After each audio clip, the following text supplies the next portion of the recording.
Los 4 ángeles en el río Éufrates hablan sobre un evento importante de la Biblia en el libro del Apocalipsis. Se trata de un mensaje especial encontrado en Apocalipsis 9, 14, 15. Este mensaje nos habla de 4 ángeles malignos que están atados en el río Éufrates. Estos ángeles son liberados para llevar a cabo una tarea importante de Dios: traer su juicio al mundo.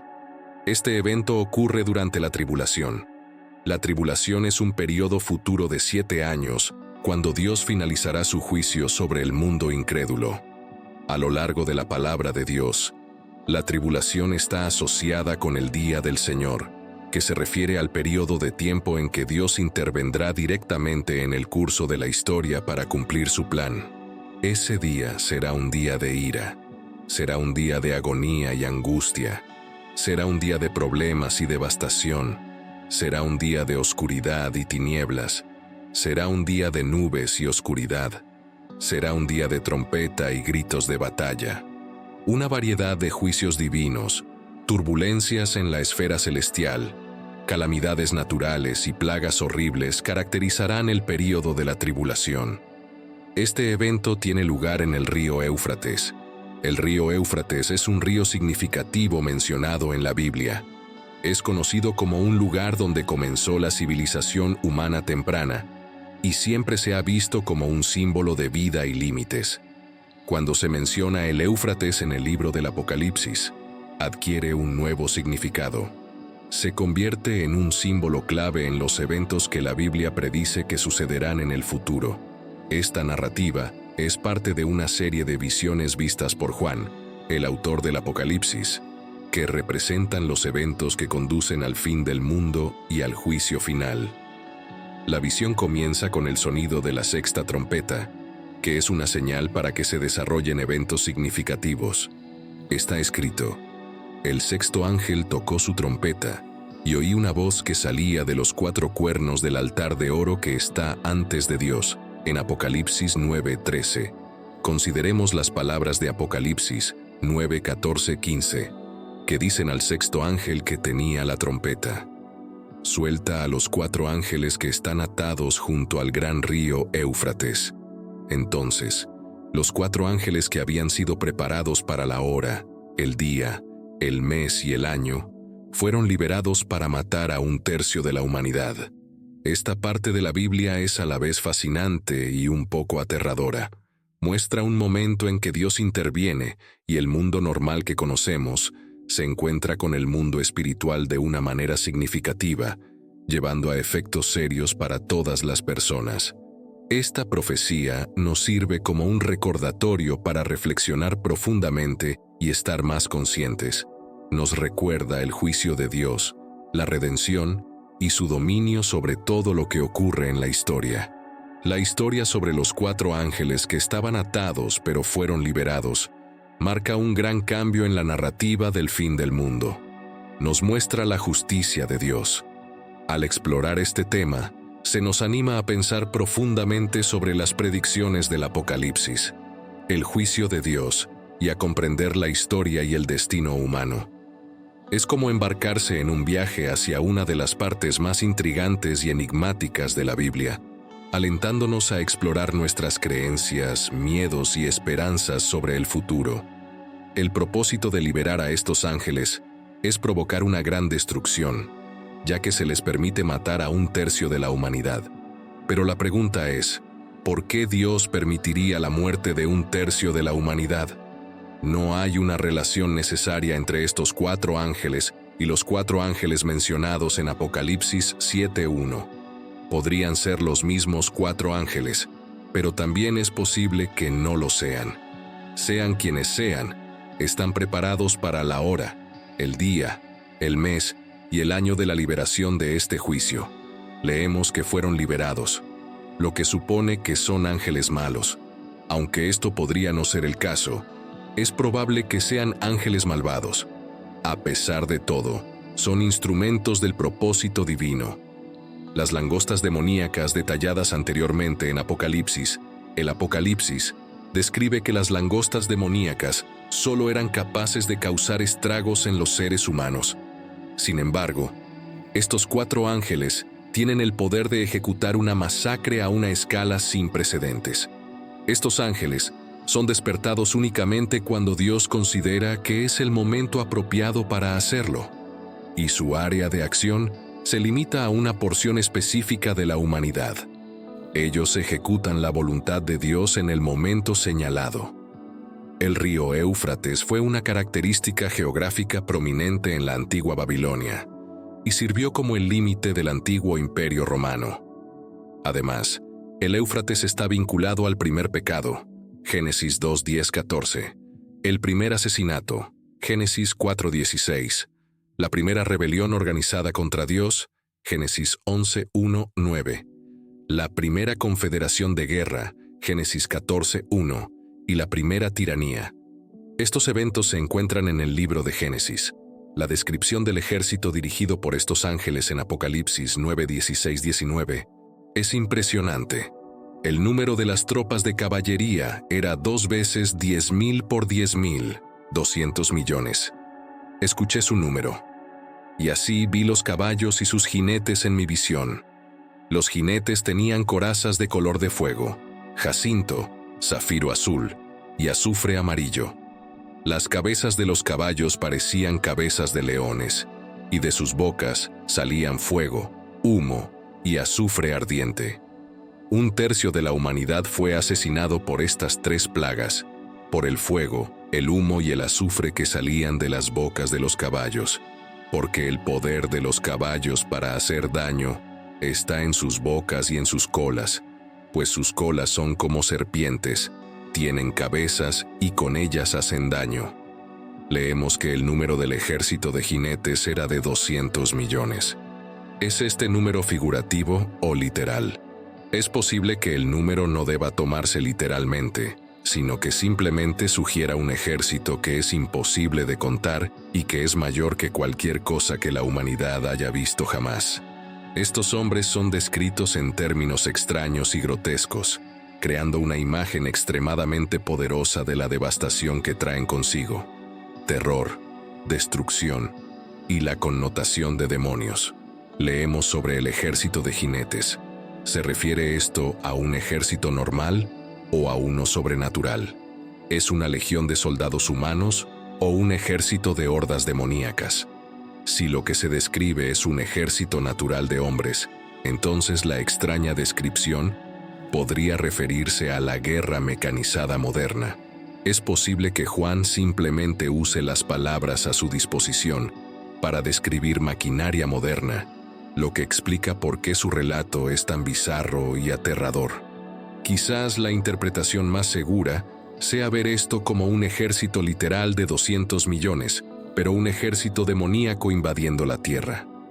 Esto desarrolla aún más el concepto del ejército demoníaco que se asemeja a langostas, introducido anteriormente en el Apocalipsis.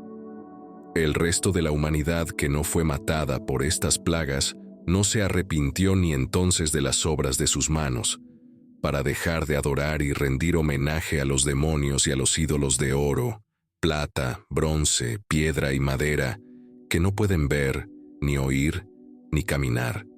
No se arrepintieron de sus asesinatos, ni de sus hechicerías, drogas e intoxicaciones, ni de su inmoralidad sexual, ni de sus robos.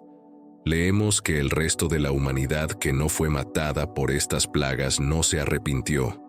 A pesar de la aparición de algunos signos y milagros abrumadores, la mayoría de la humanidad no mostró evidencia de remordimiento. En cambio, persistió en la adoración de sus ídolos, en una forma de conducta que era más o menos la misma de siempre. No dejaron de adorar a los demonios, ya sea su adoración consciente o inconsciente. Es increíble observar cómo rápidamente las cosas pueden volver a lo que se considera normal después de un desastre, como un terremoto. Tenemos la tendencia a olvidar las lecciones de Dios, especialmente aquellas presentadas en forma de juicio. Leemos que no se arrepintieron de sus asesinatos, sus hechicerías, su inmoralidad sexual o sus robos. Los robos y esta lista de pecados son una acusación contundente contra la época en que vivimos actualmente. La inmoralidad sexual y los robos son ciertamente algunas de las características definitorias de nuestra civilización contemporánea.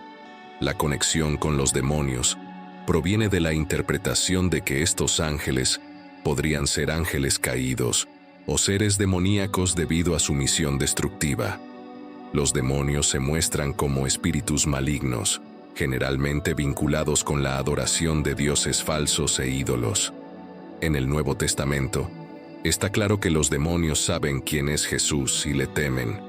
Son descritos en la Biblia como espíritus malvados y rebeldes que están en contra de Dios y las personas. Su papel forma parte de los eventos y profecías del fin del mundo, descritos en el libro del Apocalipsis.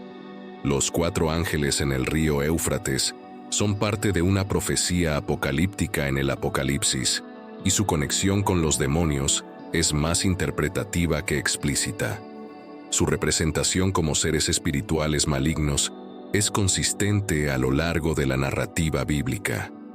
El pasaje sobre los 4 ángeles puede verse como una representación del juicio de Dios.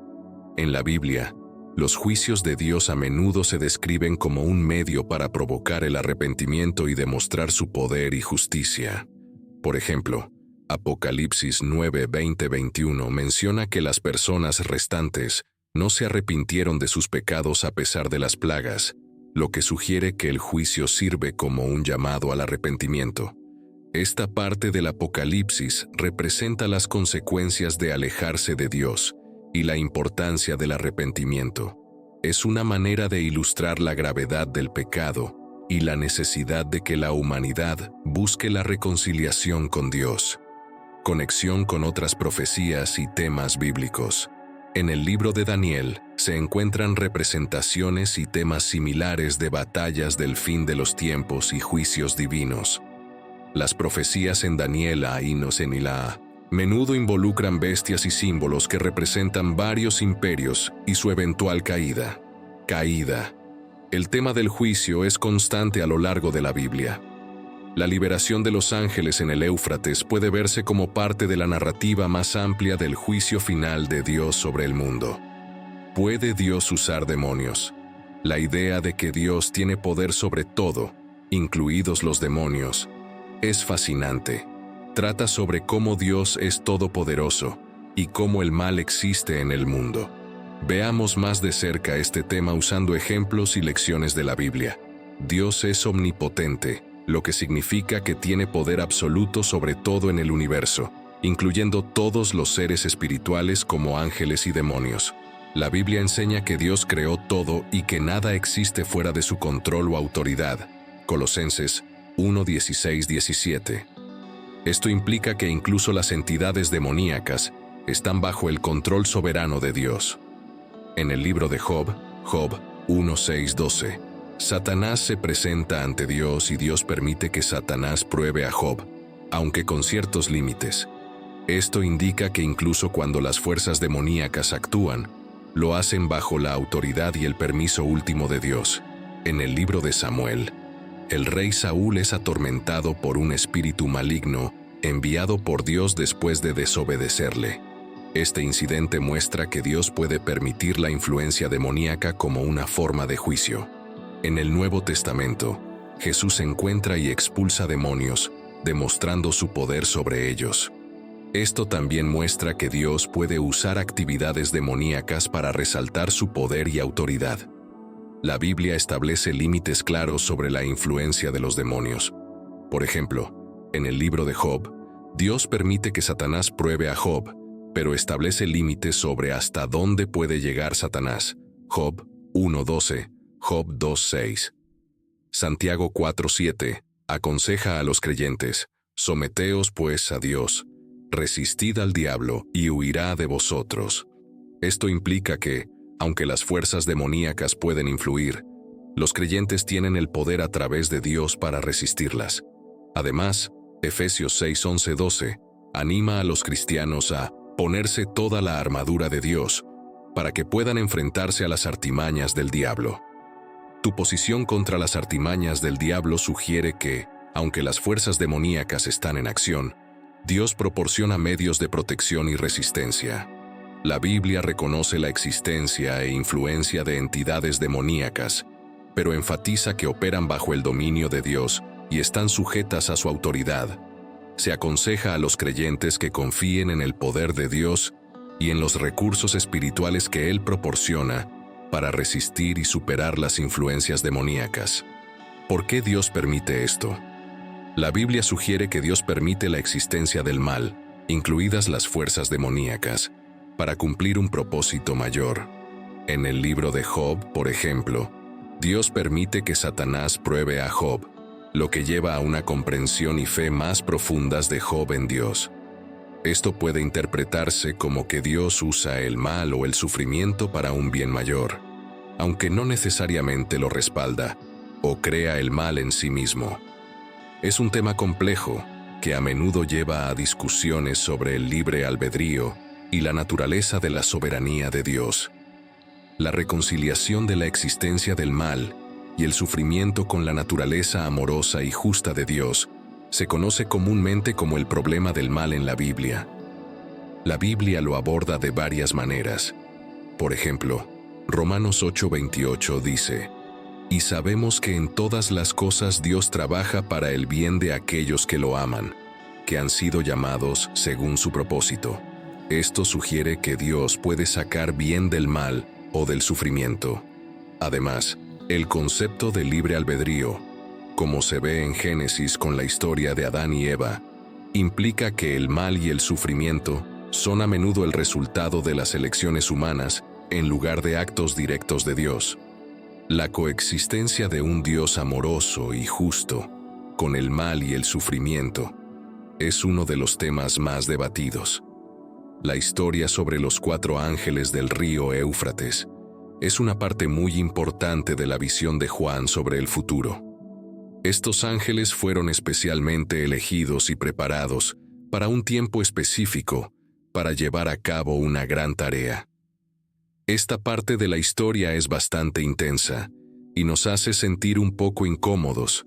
Realmente muestra cuán fuerte y trascendental es. Severas. Las decisiones de Dios pueden ser puntos clave a considerar en esta narrativa, incluyendo el significado simbólico del río Éufrates, tradicionalmente visto como una frontera entre naciones y a menudo asociado con conflicto y guerra. La liberación de los ángeles marca un tiempo de grandes cambios y caos, un tema común en el libro del Apocalipsis. Al reflexionar sobre este pasaje, nos enfrentamos al misterio y la profundidad del plan de Dios, tal como se revela en las Escrituras. La visión de los 4 ángeles sirve como un recordatorio de la omnipotencia y soberanía de Dios, quien está a cargo de los poderes más fuertes del universo.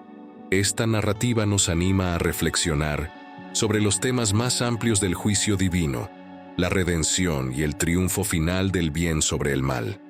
Es un llamado a la reflexión personal sobre nuestras propias vidas y nuestro lugar en el plan de Dios. Como dice Apocalipsis 13:9, si alguno tiene oído, que oiga. Esta es una invitación a escuchar, entender y responder a las verdades profundas encontradas en la palabra de Dios.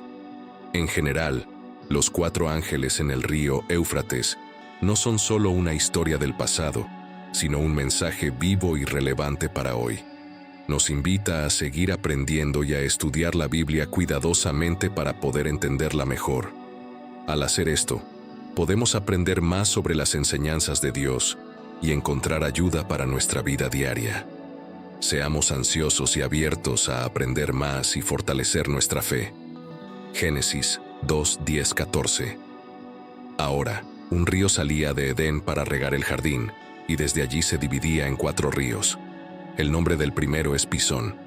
Este rodea toda la tierra de Havila, donde hay oro, y el oro de esa tierra es bueno. Allí hay bedelio y piedra de ónice. El nombre del segundo río es Gihón.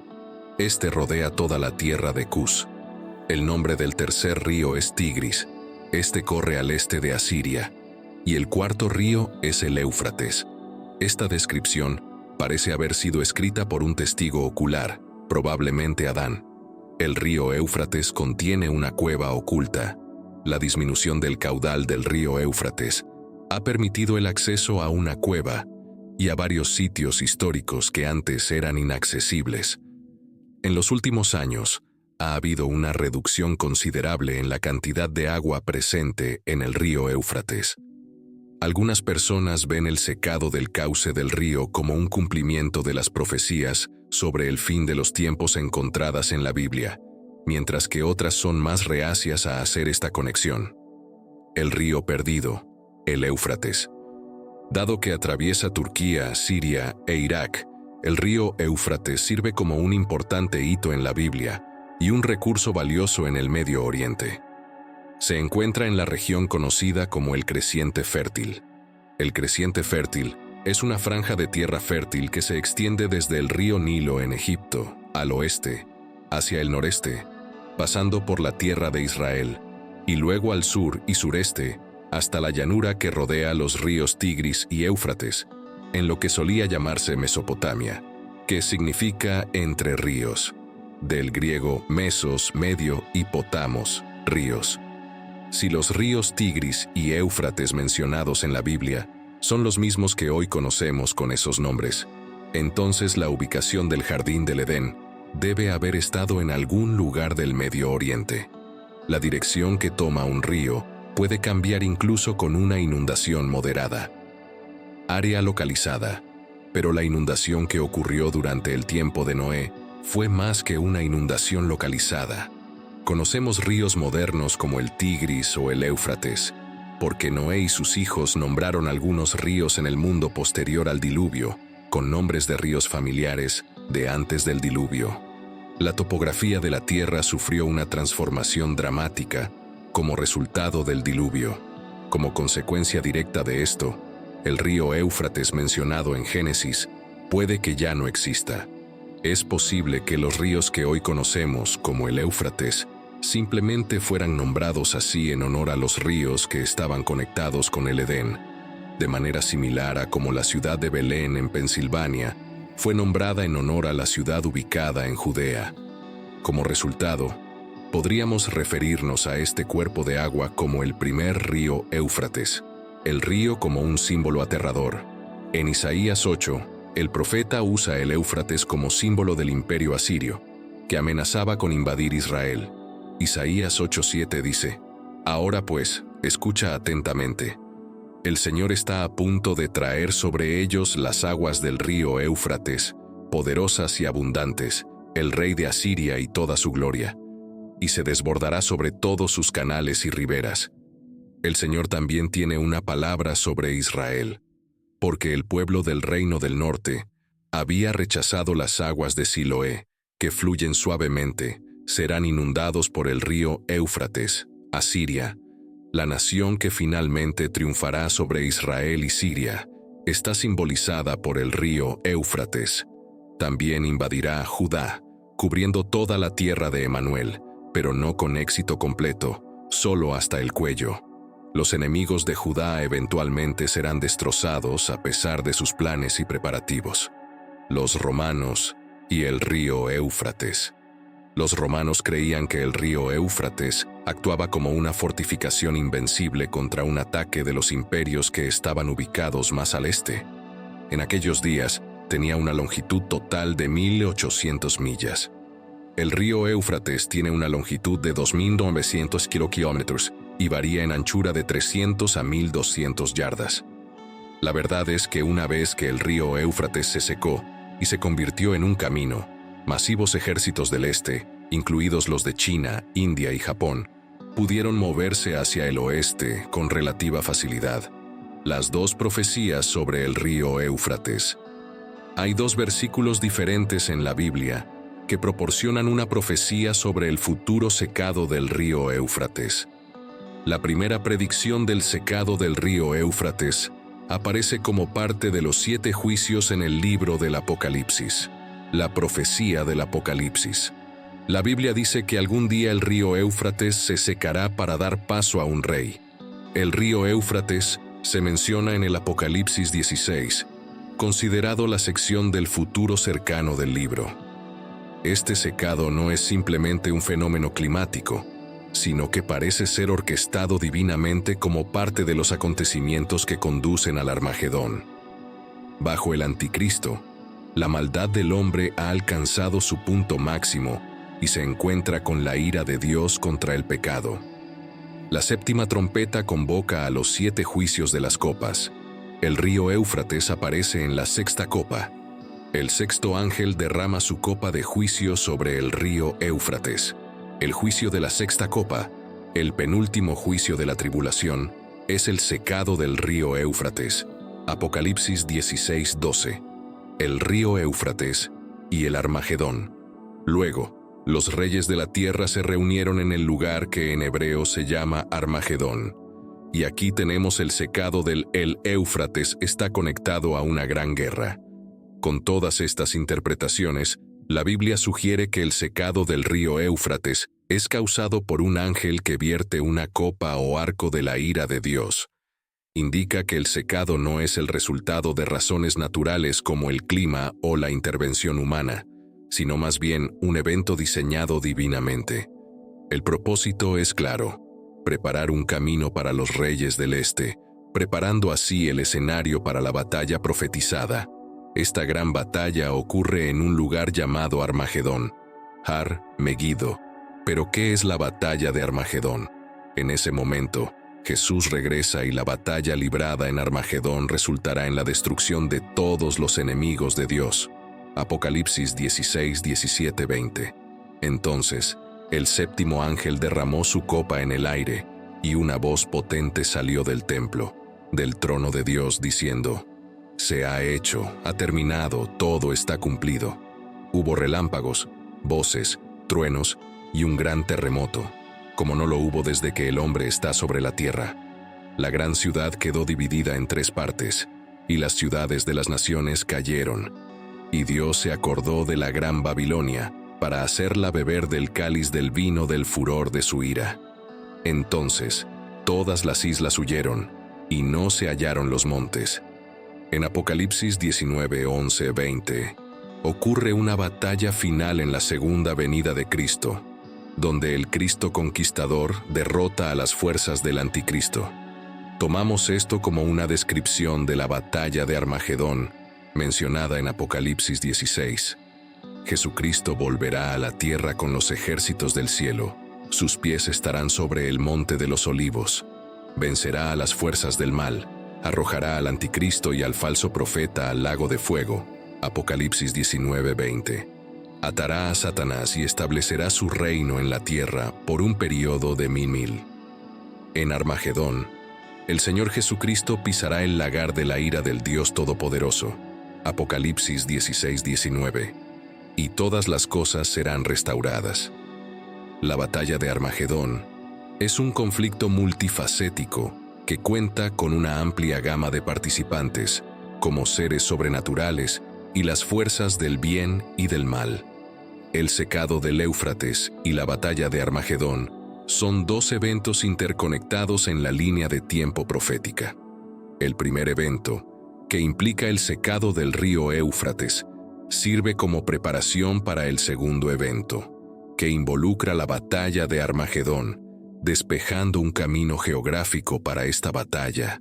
Es una señal de que el enfrentamiento final entre el bien y el mal, que luego conducirá a una nueva era de gobierno divino y paz. Después del secado del Éufrates, ¿qué le sucederá al anticristo mientras lidera la batalla de Armagedón?